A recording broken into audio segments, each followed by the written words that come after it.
আজলাল করলো বিজুর সঙ্গে প্র্যাঙ্ক। কি ভয়টা না পেলো মেয়েটা। পুরোটা ব্লগ দেখো, তাহলেই বুঝতে পারবে কতটা মজা করলাম। কিন্তু ও খুব ভয় পেয়েছিল। আজকে ছিল আমাদের পিকনিক, তো 4 বান্ধবীর হাজব্যান্ড এবং বয়ফ্রেন্ড নিয়ে হবে। তো 3 জনের যেহেতু হাজব্যান্ড এবং বয়ফ্রেন্ড ছিল, বাট শিউলির ছিল না, কারণ দাদা চলে গেছিলো ব্যাঙ্গালোর। আর এইদিকে দেখো মাম্পি নাচতে নাচতে আসছে। বিজয়া রাগ করেছিল ওর উপরে, কারণ ও বলেছিল পিকনিক করবে না। তো লাস্ট পর্যন্ত ও কালকেই বলেছিল তুই বলবি না, সারপ্রাইজ রাখবো, তো আমরা আসবো। তো ও চলে আসলো, কৃষ্ণও চলে আসলো, আর এইদিকে আমরাও 3 জন ছিলাম। শিউলি শুধু একা ছিল। সবাই আজকে বাড়ির থেকে রান্না করে নিয়ে আসবো।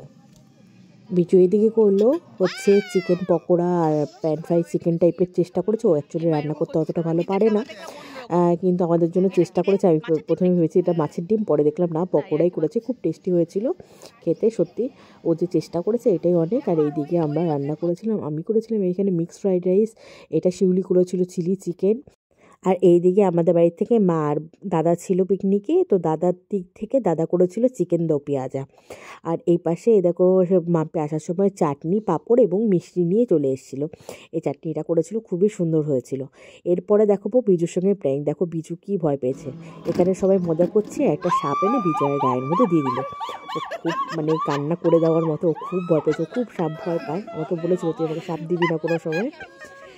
সবাই হাসাহাসি করছিলাম, কিন্তু খুব ভয় পেয়েছিল।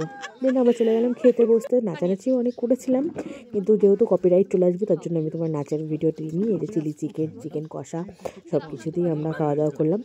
এবং সন্ধেবেলার দিকে আমরা আবার দাদা আবার সিঙ্গারা নিয়ে এসেছিলো আর কফি করেছিল। তো সবাই মিলে আমরা কফি সিঙ্গারা টিঙ্গারা খেয়েছি, সবাই খায়নি।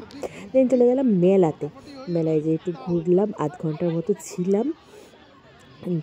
থাকার পরে আমরা জাম্পিংয়ের ওখানে গিয়ে সবাই জোর করছিলাম দাদা একটু দাও না, আমরা একটু এখানে লাফালাফি করি। দাদাটা টাকা দেওয়া বলছিলাম, বেশি টাকা দেবো, তাও করতে দিচ্ছিল না। আর মাম্পি আর বিজু কি করছে দেখো। ডবল দিবি তাহলে উঠতে দেয় নাকি, দেখ শুয়ে পড় নিচে, নিতেই হবে, শুয়ে পড় দেবে ভেবে।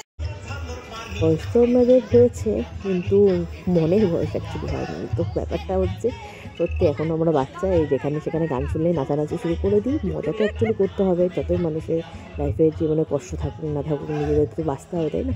তো মজা টজা করে নাচন প্রদন করে তারপরে বাড়ির দিকে রওনা দিলাম। আজকের ব্লগটা একটু ভালো লাগলে লাইক কমেন্ট করো।